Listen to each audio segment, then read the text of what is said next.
Welcome to Owie and Sandy Math Along. I'm Sandy. And I'm Owie.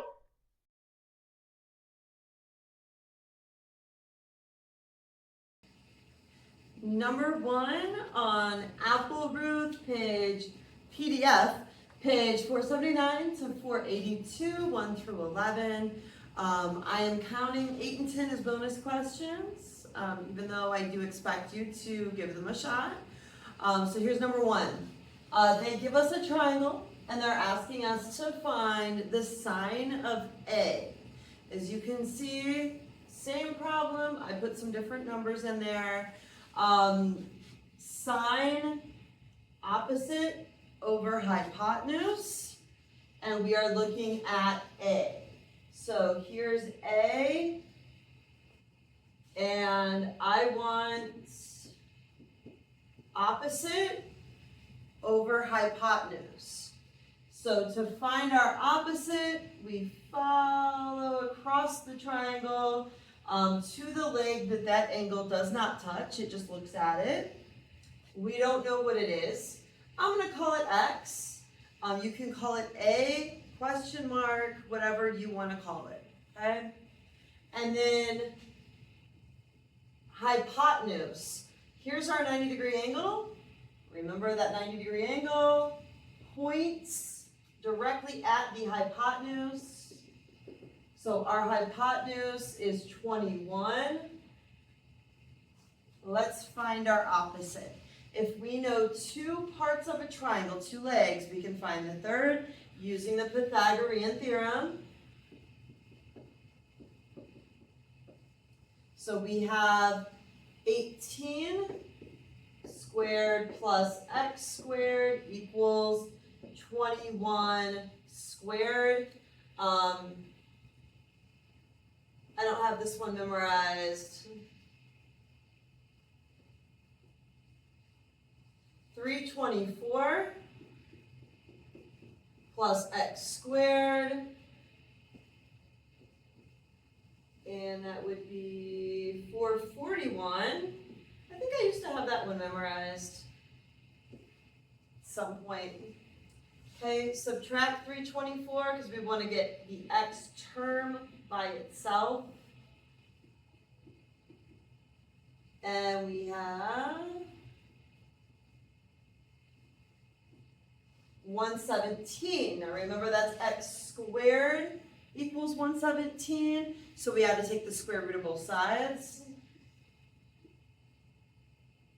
X is equal to the square root of 117. If this could break down any further, if there were perfect squares that go into it, then you would need to break it down. I don't think that one could break down. I think 117, I can't think of anything that goes into it. So I'll update this if it does, but that would be your answer. You do not need to find the decimal for it. You can leave it as is. Since I'm using my cell phone to actually film this, I couldn't use it for the calculator. 117 can be broken down. And I want to give you an example of how you can use AI in your favor. Okay? Didn't have a calculator handy at the moment. Couldn't think of what would go into that number. So I asked Google AI, and it gives you the little, hey, generative AI is experimental. Be careful, it could be inaccurate or misleading. But it did simplify this for me down to 3 square root of 13. Now, I'm going to use this as a tool to help myself answer the rest of this question. Okay? If it's 3 square root of 13, that must be that under the radical, that 3 would be a 9, because the square root of 3 is 9. So what AI just gave me a hint to do is take my square root of 117 and break it down to the square root of 9 times something. Okay?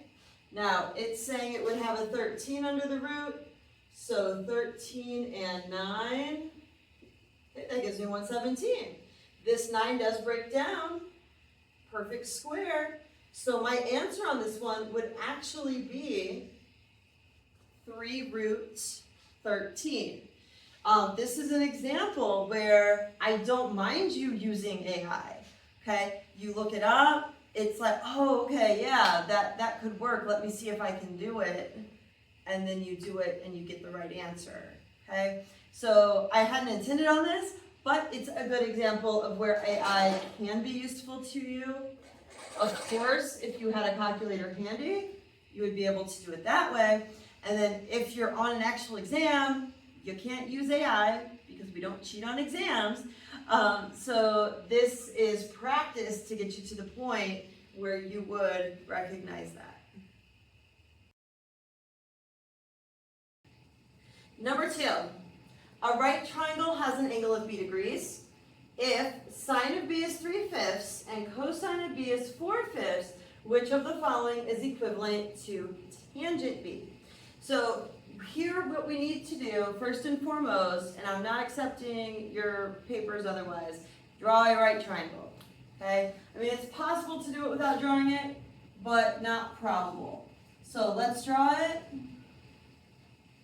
Now, a right triangle, that means we have a right angle, has an angle of b. I actually saw some people doing this yesterday and they were making b the right angle, but that's not what it says. It doesn't say to name the right angle b, it just says that there is an angle b. And if you think about it, we can't take sine, cosine, etc. of a 90-degree angle. There's no reason to do that, okay? It's not going to work out for you. So you're just going to label any of these b. I'll pick the one at top for no reason. I'm going to call that b. You could name this b if you want to, okay? You're still going to get a correct answer. A right triangle has a b if the sine of b is 3/5. Okay, remember sine opposite over hypotenuse. So opposite of sine b, well, opposite of b is 3. Hypotenuse across from our 90 degrees is 5. Okay, we know 2 of the labels now for this triangle.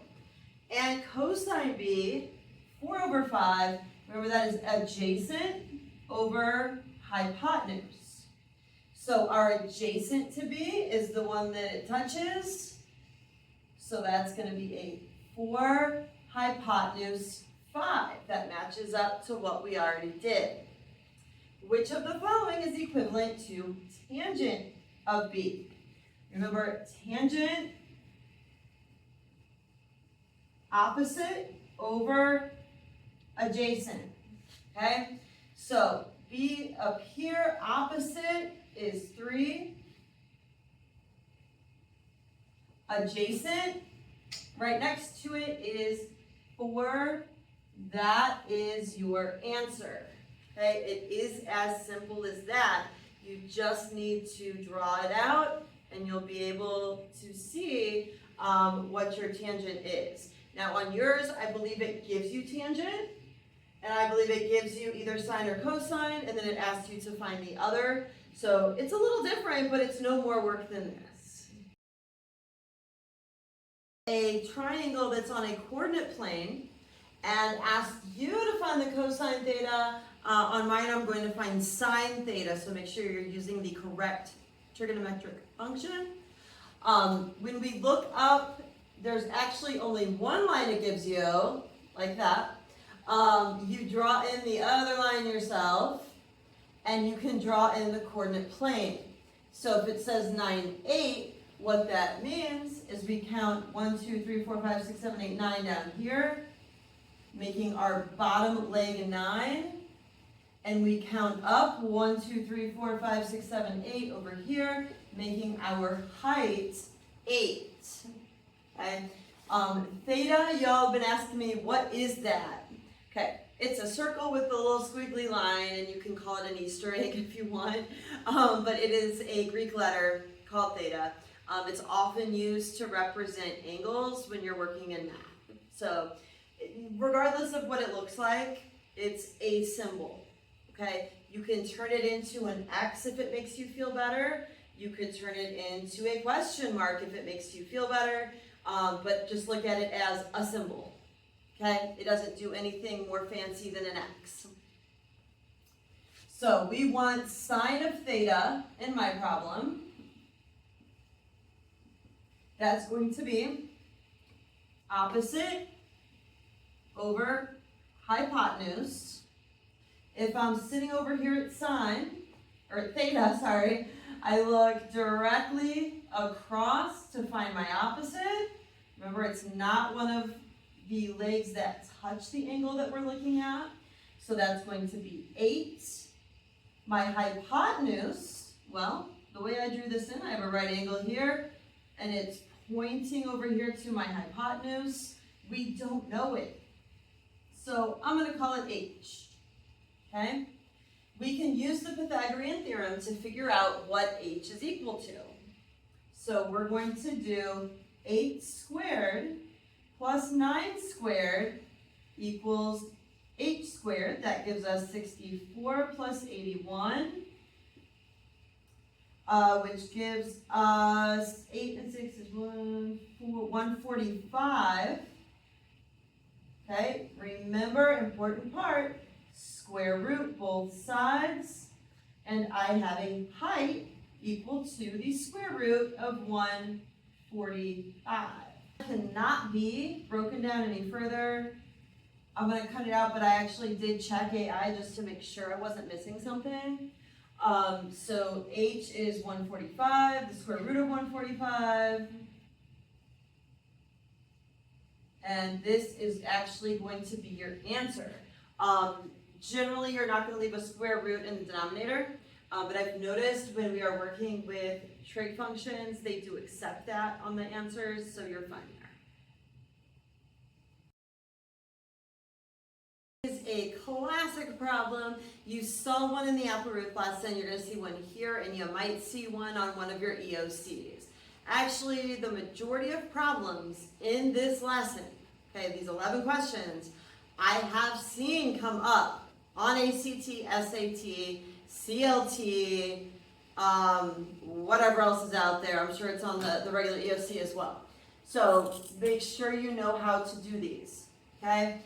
We have a ladder. It's leaning up against a house. And since Owen's not with me this week, that's my ladder. I drew a little Owen in the window. I'll make his little eyes blue. I didn't draw his fade, but you know, it's not blue though. A little curly fade. Okay. So we have a triangle to right triangle. We assume the ground and the house are going to make a right angle, okay, on all of these. We have a hypotenuse, okay, that's our h value. We have an angle at 60 degrees, which is already given, and we want to know where does that ladder touch the house, okay? I'm just going to label that x, because we don't know that value.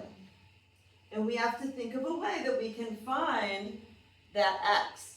So we have a triangle with an angle. Going from this angle, the one that we're given and we know, the opposite is going to be that x, okay?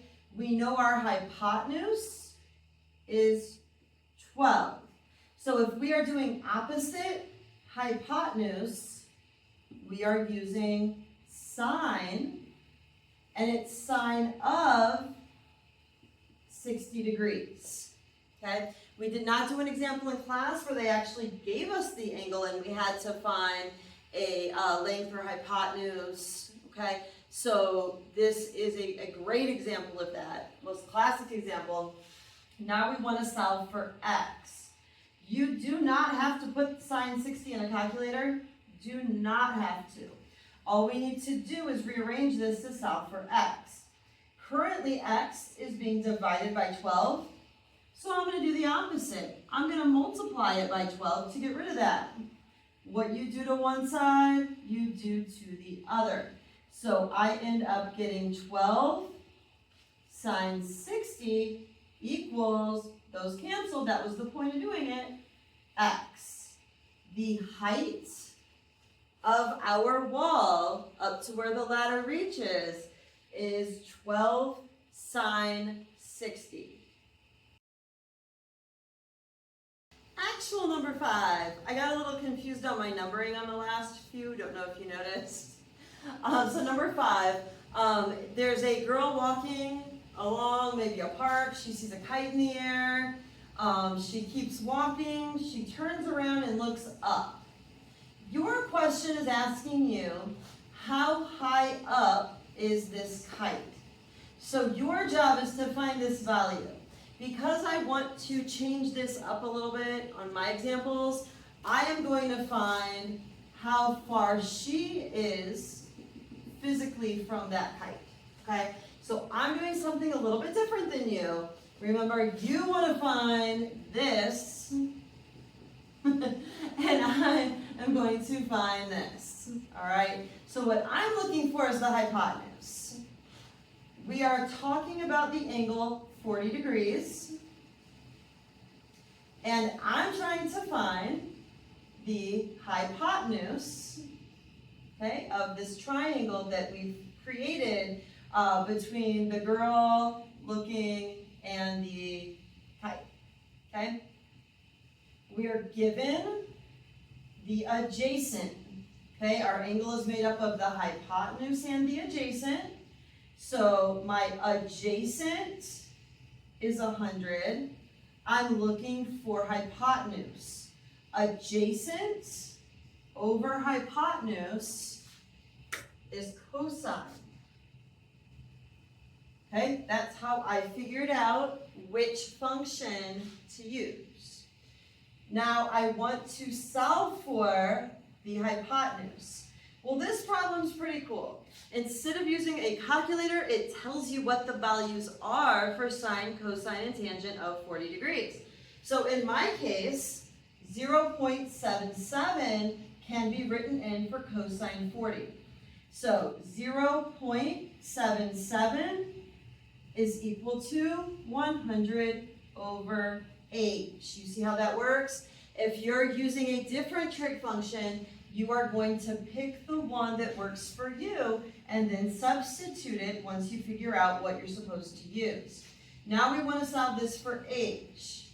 I'm going to multiply both sides by h, or you could cross multiply. I don't mind which way you do it. So I have 0.77 equals 100. H, forget my h. Okay, now I'm going to divide both by 0.077. And I get h is equal to 100 divided by 0.77. Okay, so this cancels out. We get our hypotenuse is equal to 129.87 feet. Somebody's at the door.